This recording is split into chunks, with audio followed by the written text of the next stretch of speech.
But we're going to begin today with Gaza. And yesterday, Keir Starmer released a statement about Gaza. It appeared on X, amongst other places. But actually, just a week or so ago, Patrick, or a few days before that, there was a further statement, a joint statement by the UK and a number of other countries. There is, and you read through these statements, Mike, and it's exasperating at this point, and all we get really is this: we condemn, like no action taken, a lot of condemnations, and again, same here, Mike, group of 25 countries here, some Europeans, including Australia, same again, we condemn. We don't see the S word in there anywhere. Do you know what the S word is? Is sanctions. We don't see sanctions there. Still condemning Russia. Still doing all that carry on. Still sanctioning Russia. Still sanctioning Russia. But for Israel, nope, it's just it. I guess the crimes that are being committed in Gaza don't rise to that level of Western condemnation. Apparently not. We'll come on to that in a bit more detail in a second. But let's go back to Starmer's comments or Starmer's statement yesterday. He began by saying this: the suffering and starvation unfolding in Gaza is unspeakable and indefensible. While the situation has been grave for some time, it has reached new depths and continues to worsen. We're witnessing a humanitarian catastrophe. He spoke about an emergency call with E3 partners. And this demonstrates once again that the key foreign policy grouping in the UK is the E3. That's France, Germany, and the UK. And this is, of course, is as Defence Union continues to be rolled out in the EU. He went on to hint at a two-state solution, once again, with language directly addressing the inalienable rights of Palestinians to statehood. And sure enough, around the same time, one E3 leader, Emmanuel Macron, announced that France was going to be recognizing a Palestinian state later this year, perhaps when it's already too late because the Palestinians will already all be dead. So it's an announcement of an announcement. Right. That's right. I thought he had actually inked it on paper. No, I guess not. No. Okay. No. Okay. And, if what we're saying here seems cynical, it's because it needs to be considered in the context of what else was going on. Because as Matt Kennard pointed out here, just before Starmer released his statement, quote, he sent a UK spy plane over Gaza to collect intel on its starving population for Israel. It was literally in the sky over Gaza when he posted it. That's Starmer. Starmer has sent one over Gaza for Israel pretty much every day since he became Prime Minister. Now, also of note in Starmer's statement is the fact that Israel is not named at all. So, no attribution for what's going on. Okay, he's saying it's a humanitarian disaster, but there's no blame and no attribution. And definitely no mention of genocide. That's for sure. Absolutely, that is true. Now, on Wednesday, Jeremy Corbyn tweeted a response from the Middle East Minister Hamish Falconer on the question of an inquiry into Britain's role in Israeli war crimes. The response is unsurprising. The answer is no. So the government, the response says, opposes the Gaza brackets independent public inquiry bill because, amongst other reasons, the use of sovereign base areas by the UK and allies is in line with international humanitarian law, he claims. The letter claims no lethal weapons have been transported to Israel, but it says nothing about intelligence or targeting data, which is being given to Israel. Yeah, which is a military support, effectively, for carrying out war crimes. Absolutely. Yeah. And in the meantime, of course, the use of the Terrorism Act continues to become even more totalitarian, with the arrest a day or two ago of John Farley at a Palestine demonstration. I think that was in Leeds, for holding a sign based on a Private Eye cartoon. So here's what Ian Hislop, editor of Private Eye, had to say about it on LBC.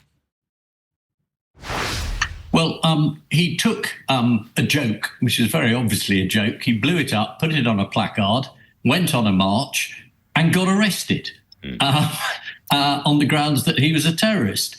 And he tried to explain to the police that this is a joke from a satirical magazine, quite sad that the police hadn't actually heard of it. That was pretty disgraceful. But then they handcuffed him. They put him in a van, they took him away, and then they let him out. I mean, this is a retired headmaster who was there not with Palestine Action, with Palestine Solidarity, completely different, not a prescribed organisation.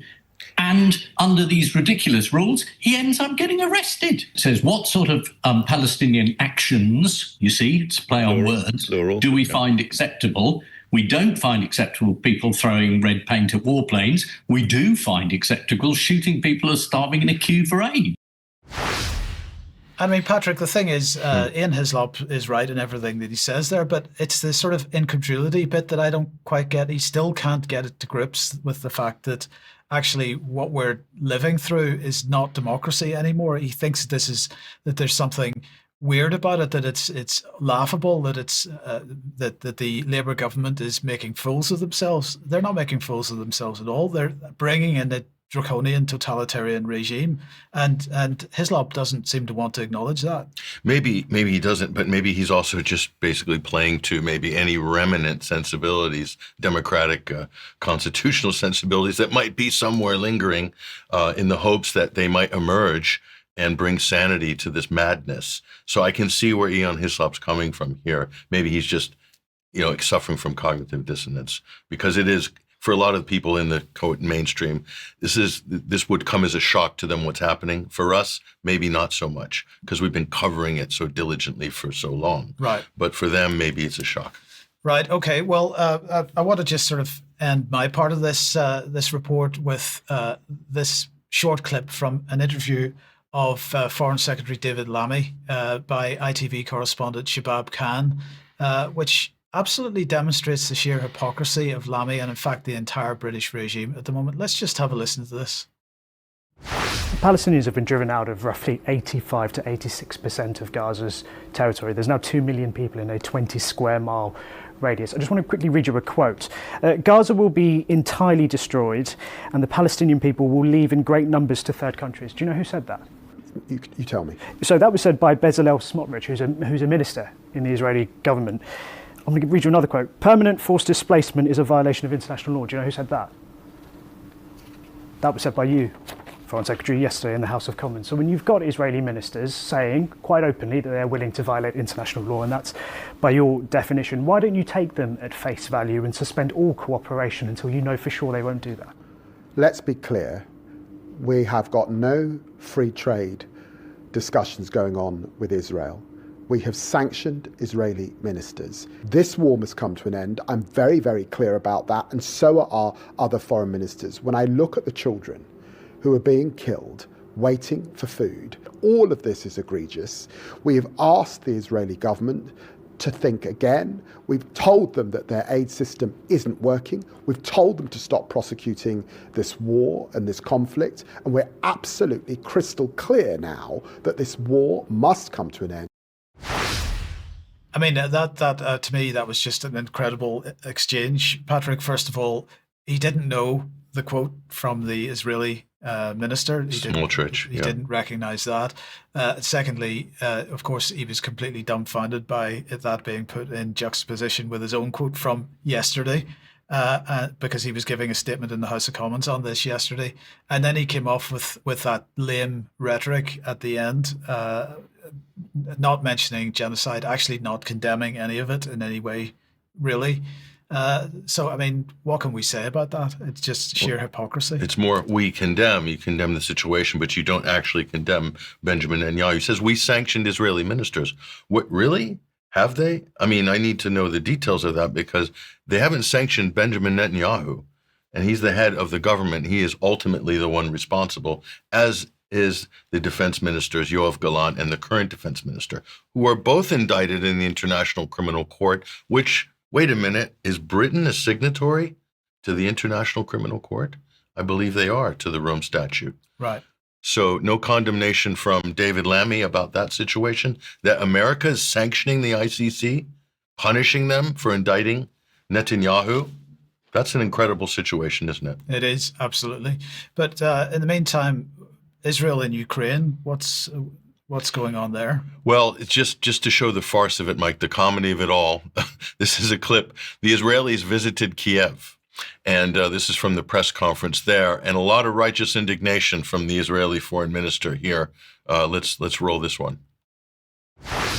What happened yesterday in Belgium, the arrest of 2 Israeli soldiers, is a turning point. Yeah. Sorry, that's the wrong video. Yeah, that's from the Hind Rajab Foundation. Right. That's for a later story. If we just make a note, right, okay, on that, we can come back to that. We'll come back to that. And we'll move on. If do you want to show this this clip? Oh, absolutely. Yeah, let's go ahead and show it. Play that, please. Yeah. We condemn Russia's strikes against civilians. We call for a durable and lasting peace which ensures security for Ukraine. Israel is supporting Ukraine and its people. We were the first nation to open a field hospital in Ukraine. We provided generators, food, water, and winter equipment. 2 weeks ago, I instructed my ministry to provide potable drinking water systems to areas in Ukraine that lack clean water after being hit by Russian attacks. It will be done very soon. We send experts to help with PTSD and resilience. We helped Ukrainians injured in the war with the recovery process in Israel. We stand with Ukraine and its people. So the hypocrisy clearly doesn't just remain with the British. It's just off the charts. I mean, what can you say? I mean, that is, it shows what a total farce this is. The Israeli minister saying we're going to bring clean potable water to the Ukrainians. Meanwhile, they're laying siege to the people in Gaza now for the better part of 2 years, and shooting them as they're queuing up for food. I mean, the front of the chutzpah. Yeah. To use a Yiddish term, the chutzpah is just off the charts. Yes. So in the meantime, what has the British Board of Deputies been doing? Well, on to Hislop's comment made on LBC, LBC presenter being targeted, James O'Brien, who has been very outspoken against the Israel genocide in Gaza. Let's bring this up. He's being targeted right now by the Board of Deputies of British Jews. The Board of Deputies also went after Jeremy Corbyn and others. This is one of the main organs of cancellation in British politics and media. And they're saying here, and this is a statement they put out on the 22nd of July, we are urgently seeking a meeting with senior executives following the completely unacceptable and highly offensive comments made by James O'Brien on his LBC show today, broadcasting such a transparent falsehood and demonizing the British Jewish community at a time when anti-Semitism in this country is at terrifyingly high levels, must have clear consequences. LBC should apologize and take Mr. O'Brien off the air, a.k.a. sack him. This is Andrew Gilbert, Vice President of Security, Resilience, and Cohesion at the British Board of Deputies of British Jews. So not cohesion in the media, though. He wants to sack O'Brien here. And this is a comment weighing in here, of course, the great journalist Jonathan Cook saying self-appointed British Jewish, quote, leaders insist that all criticisms of their Jewish community, the one that supports Israel's genocide, are a blood libel, quote unquote. How? By showing that they can get anyone who allows criticism of them, like LBC's James O'Brien, sacked. Well, if this has apparently forced James O'Brien here to make an apology, this is the Mail online here. Basically, LBC host James O'Brien issues an on-air apology after reading out anti-Semitic message from a friend. So he's recounting a comment made by a friend of his about Shabbat schools. So within the Jewish community, and that maybe discrimination, whatever, is indoctrination, all this stuff from a young age, sparking a raft of complaints. So Ofcom got brigaded, Mike, with a raft of complaints. Is that organized brigading? Are they anonymous complaints to Ofcom? I mean, how transparent is that system? Right. We've seen this before, by the way, yes, with many other examples. So here it is once again. End result, I don't think this is very good for press freedom. Indeed, or freedom